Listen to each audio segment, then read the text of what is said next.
Sinisisi ng ambassador ng China sa nangyaring komprontasyon sa Ayungin Shoal ang umunoy konstruksyon sa BRP Sierra Madre. Pagbali raw ito sa kasunduan ng status quo ng Pilipinas at China.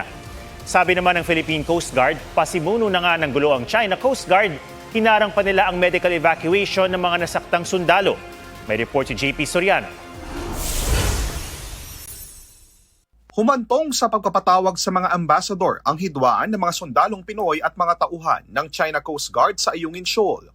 Ang ating ambassador sa Beijing pinaharap sa Chinese Foreign Ministry. Pinatawag naman ni Pangulong Bongbong Marcos ang Chinese ambassador. Ayon sa isang high-ranking official na kasama sa pulong, very strong words ang ginamit ng Pangulo sa kanyang mensahe sa ambassador. Sa gitna naman ng 59th ASEAN Foreign Ministers Meeting, ipinaabot ni Foreign Affairs Secretary Maria Teresa Lazaro kay Chinese Foreign Minister Wang Yi ang pagkondena ng Pilipinas sa nangyari sa Ayungin. Ang pag-iit na manatiling mahinahon, iwasan ang mga mapanghamong hakbang at plantsahin ang mga gusot alinsunod sa UNCLOS at sa 2016 Arbitral Award.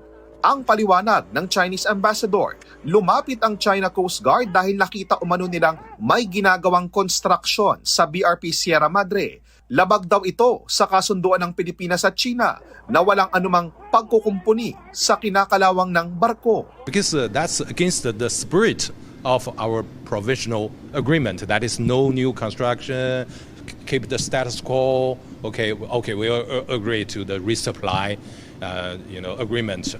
But we found they're doing something new. Then they send boats and people to challenge us, to provoke or something. Then something happened. So that's the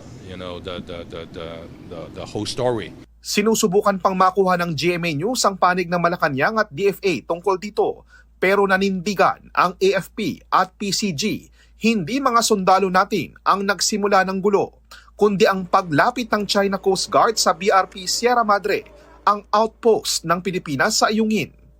I'm not really sure whether the Chinese ambassador is well aware of what's happening in the West Philippine Sea or he's just stuck with the idea that they own the entire South China Sea. I think we're in a position of telling them to get away from LS 57, atin yun, military post natin yun.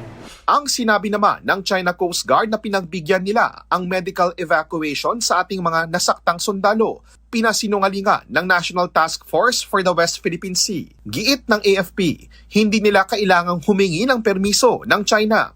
Pahirapan pa nga ang medevac ayon sa PCG dahil sa pangaharang at pagraradyo ng China sa BRP Melchora Aquino at BRP Malapascua. Attention all ships, attention all ships. Security, security, security. This is Philippine Coast Guard vessel BRP Melchora Aquino, MRRV 9702. Humanitarian assistance and disaster response operation. Specifically, a medical evacuation of an injured member of the Armed Forces of the Philippines requiring urgent medical attention located at Ayungin Shoal. China has indisputable sovereignty over Nansha Qundao and its adjacent waters, including Renaijiao. Parang ang ambulansya, kailangan pa daw magpaalam sa kanila. We never ask permission from the Chinese government.